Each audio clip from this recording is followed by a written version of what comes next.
हमारे लिए बहुत बड़ा मसला खड़ा हो सकता है। वो फाइल गई कहाँ? मैंने तो हर जगह ढूंढी। मेरी मानो तो तुम अपने चचा के नाम पर कर दो कागज। मैं तुम्हें तलाक दे दूंगा। आप मुझे इस बिजनेस से बिल्कुल नहीं हटा सकते।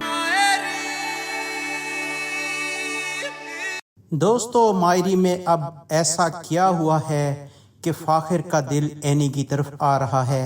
शादी के बाद फाखिर और एनी में क्या तब्दीली आ रही है और एनी की सौतेली माँ क्या गुल खिला रही है।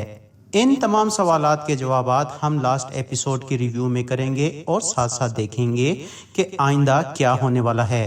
दोस्तों, हमारा चैनल आपकी सपोर्ट की वजह से तेज़ी से तरक्की कर रहा है, इसलिए आपसे दरख्वास्त है कि अगर अभी तक आपने चैनल सब्सक्राइब नहीं किया तो जल्दी से सब्सक्राइब कर लीजिए और प्लीज़ लाइक का बटन दबाकर हमें अप्रिशिएट ही कर दीजिए। मायरी की 31st एपिसोड में हम देखते हैं कि एनी अपनी माँ की वजह से बहुत परेशान हो जाती है और वो अपने बाप के सामने डट कर खड़ी हो जाती है। जब वो अपने माँ के हक में बोलती है तो हबीब को बहुत बुरा लगता है, उससे बर्दाश्त नहीं होता और वो बार बार यही कहता है कि उसकी बीवी आयशा ने अपनी बच्चियों की तरबियत ही अच्छी नहीं की।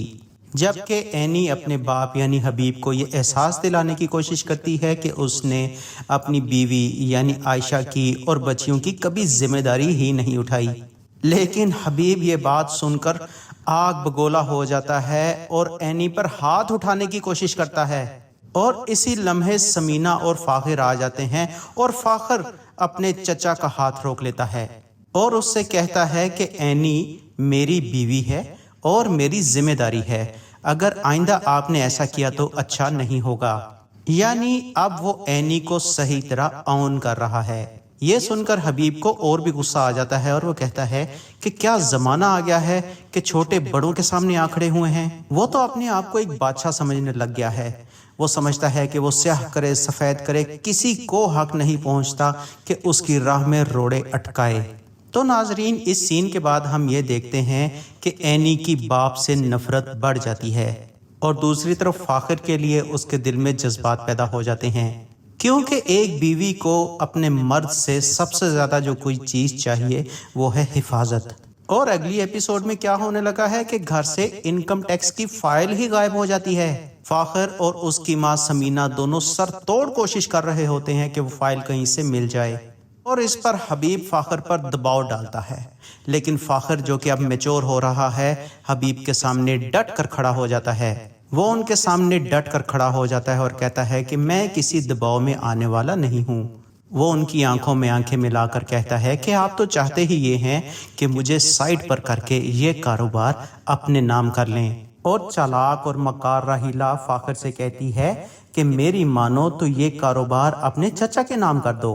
उधर फराज भी इस बात से परेशान है कि अगर इनकम टैक्स की फाइल गुम गई है तो उससे उन्हें बहुत नुकसान पहुंचेगा। लेकिन हबीब का शक अपनी दूसरी बीवी की तरफ नहीं जाता, बल्कि उसको यकीन है कि ये फाइल फाखिर या समीना ने ही चुराई है। उन दोनों से तो वो फाइल निकलवा नहीं सकता, इसलिए वो अपना एक पुराना तरीकाकार इस्तेमाल करता है, यानी अपनी पहली बीवी आयशा को प्रेशराइज करता है और उससे कहता है कि आयशा, अगर वो फाइल कल तक ना मिली तो मैं तुम्हें तलाक दे दूंगा। तो नाजरीन, ये कहाँ का इंसाफ है कि अगर फाइल नहीं मिल रही तो अपनी पहली बीवी को तलाक की धमकी दे दी जाए। ये हबीब जैसे लोग जो होते हैं ना, ये खुद कुछ कर नहीं सकते, सारा मलबा दूसरों पे डाल देते हैं। नाजरीन, हमारा तो यही ख्याल है कि वो फाइल दरअसल राहीला ने बहुत चालाकी से छुपा दी है ताकि सारा बिजनेस हबीब के हाथ में आ जाए।